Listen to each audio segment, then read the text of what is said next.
एक सवाल स्वामी अविमुक्तेश्वरानंद को लेकर भी है। उनके विरोधी पहले तो उन्हें शंकराचार्य नहीं मानते, साथ में ये भी पूछते हैं कि वही क्यों बार बार विवादों में घिरते हैं, सियासी बयानबाजी करते हैं। अखिलेश सरकार में अविमुक्तेश्वरानंद पर लाठियां बरसी तो अब अविमुक्तेश्वरानंद के शिष्यों से मारपीट का आरोप पुलिस पर लगा है।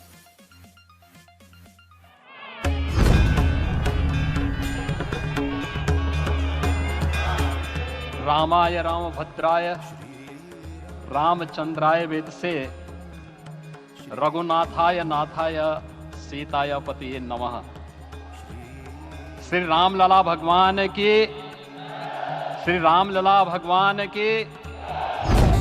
जिस योगी सरकार में महाकुंभ जैसे सबसे बड़े आयोजन से सनातन की प्रतिष्ठा बढ़ी, मुझे लगता है कि जनता जनार्दन ने एक सिरे से उन्हें खारिज करके प्रयागराज महाकुंभ में आकर के साबित किया कि नहीं, तुम्हारे दुष्प्रचार में अब नहीं आएंगे। सनातन का ध्वजा अब कभी झुकने वाली नहीं है। जिस योगी सरकार के राज में संगम पर सनातनियों की ताकत देखी गई। आप जाके देखिए, लाखों लोग, करोड़ों लोग आ रहे हैं, कोई चिंता नहीं। उन्हें मालूम है, कोई चिंता नहीं। उन्हें कहां रहना है ये भी चिंता नहीं, कहां सोना है, क्या खाना है, कैसे जाना है, कोई चिंता नहीं। बस उठाया अपना बैग, उठाई गठरी और वे आ गए हैं। ये है ताकत सनातन धर्म की, और यही ताकत है हमारे पूज्य संतों की। उन योगी आदित्यनाथ को स्वामी अविमुक्तेश्वरानंद संत मानने से इनकार क्यों कर रहे हैं? खबरदार, वो इस समय नेता हैं और मुख्यमंत्री हैं उत्तर प्रदेश के। संत जो है वो धर्म की शपथ लेता है, और जो मुख्यमंत्री और दूसरे मंत्री होते हैं, राजनेता होते हैं, वो धर्मनिरपेक्षता की शपथ लेते हैं। तो जो धर्मनिरपेक्षता की शपथ ले चुका है वो इस समय संत नहीं, वो इस समय मुख्यमंत्री ही है। स्वामी अविमुक्तेश्वरानंद के इन तेवरों का योगी के कालनेमी का जिक्र करने से क्या संबंध है?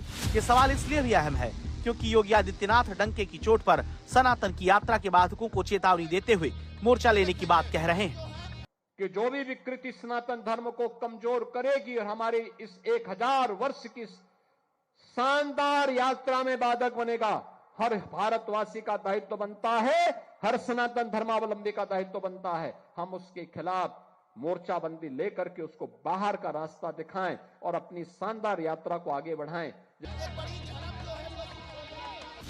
सवाल है कि वो कालनेमी कौन है जो कलयुग में साधु का रूप लेकर योगी के हिसाब से सनातन की 1000 साल की यात्रा में रुकावटें खड़ी कर रहा है। ये सब तब हो रहा है जब उत्तर प्रदेश में संत होने के सर्टिफिकेट पर सियासत चल रही है। प्रमाणित शंकराचार्य नहीं है, इसलिए हम लोग स्वीकार नहीं करते। प्रमाणित शंकराचार्य होते तो हम लोग इनको प्रमाण सहित मानते। प्रमाणित शंकराचार्य है नहीं। बंधु, शंकराचार्य कौन है इसका निर्णय सरकार करेगी, इसका निर्णय तो संत करेंगे। तो अविमुक्तेश्वरानंद योगी को योगी छोड़िए हिंदू तक नहीं मान रहे, उन्हें अकबर हुमायूं के बराबर बताते। हम काशी में थे, काशी में मंदिर तोड़े जा रहे थे भाजपा गवर्नमेंट के द्वारा। यही योगी जिसको आप लोग साधु संत कहते हो, हम तो हुमायूं का बेटा अकबर कहते हैं, हम तो औरंगजेब कहते हैं। अखिलेश यादव पूछ रहे हैं कि योगी को किसने योगी की उपाधि दी?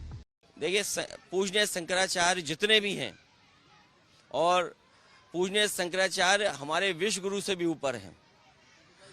ये अधिकारी कौन होते हैं उनसे पूछने वाले हैं। कल अधिकारी उनसे पूछें जो कुर्सी पे बैठे वो योगी हैं कि नहीं हैं। वो सर्टिफिकेट कहाँ से लेके आए योग का?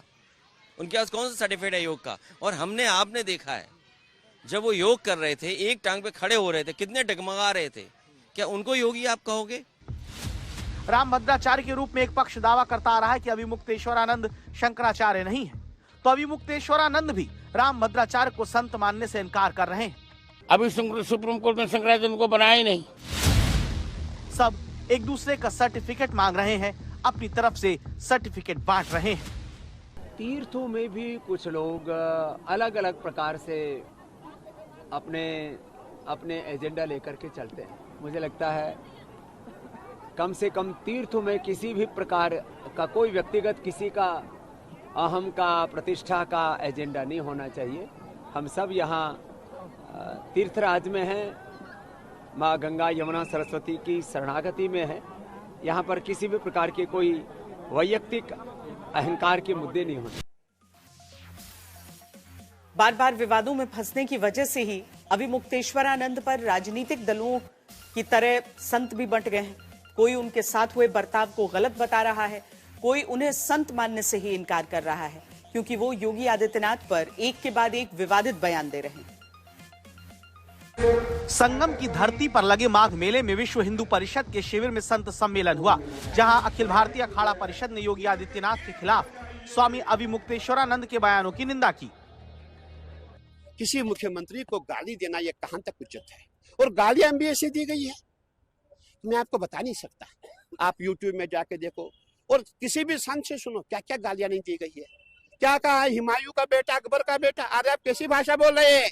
आप एक मुख्यमंत्री जी को बदनाम करना चाहते हैं। ऐसे मुख्यमंत्री को जिसने उत्तर प्रदेश को उत्तम प्रदेश बनाया, जिसने लौ जहाज पे काम किया, जिसने रेल जहाज पे काम किया, आज जो सनातन की चर्चा हो रही है, इसकी देन कौन है? इसकी देन हमारे माननीय मुख्यमंत्री जी है, और हम उनको गालियां देंगे? और कौन गालियां दे रहा है? विधर्मी नहीं दे रहे हैं, हमारे संत ही उनको गाली दे रहे हैं। मैं समझता हूँ संतों का जो सनातन में कोई आवश्यकता नहीं है। शंकराचार्य की बात है, अब मैं क्या कहूँ। जब ये शंकराचार्य का जो पद था, जब हमारे जो बड़े महाराज श्री जब वो एक्सपायर हो चुके थे, मैंने उस समय भी विरोध किया था। और आपने देखा होगा इनका जो केस है सुप्रीम कोर्ट में पेंडिंग पड़ा हुआ है।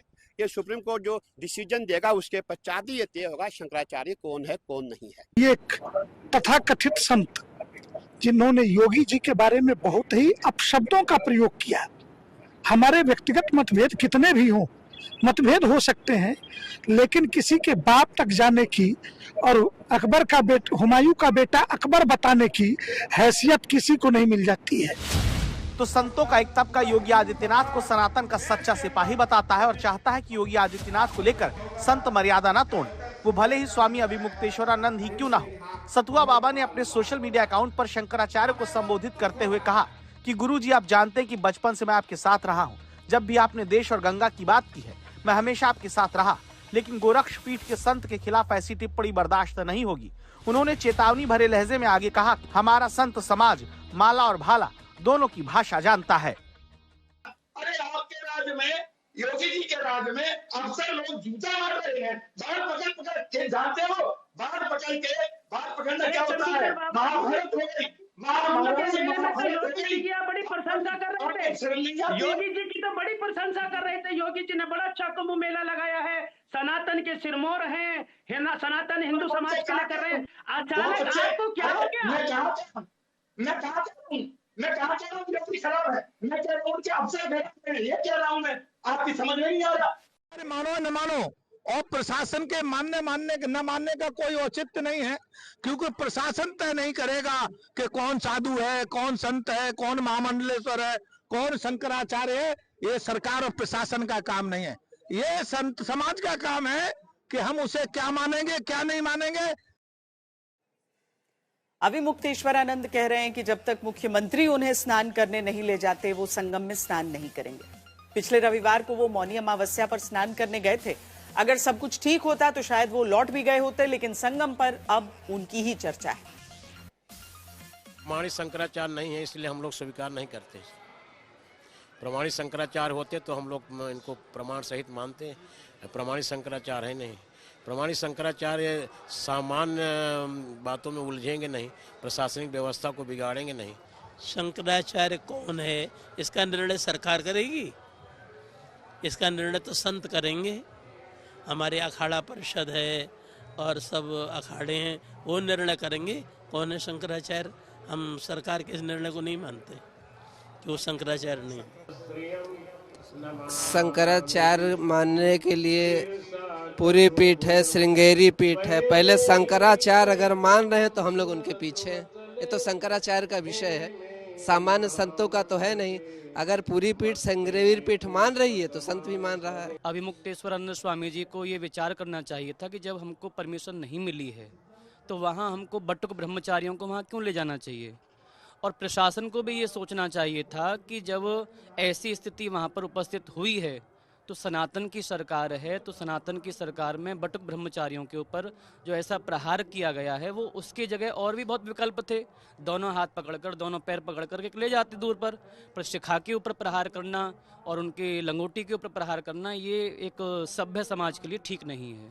जब पट्टाभिषेक हुआ है किसी शंकराचार्य बनने के लिए, कोई शंकराचार्य यदि उनको पट्टाभिषेक करता है तो वो शंकराचार्य माने जाते हैं।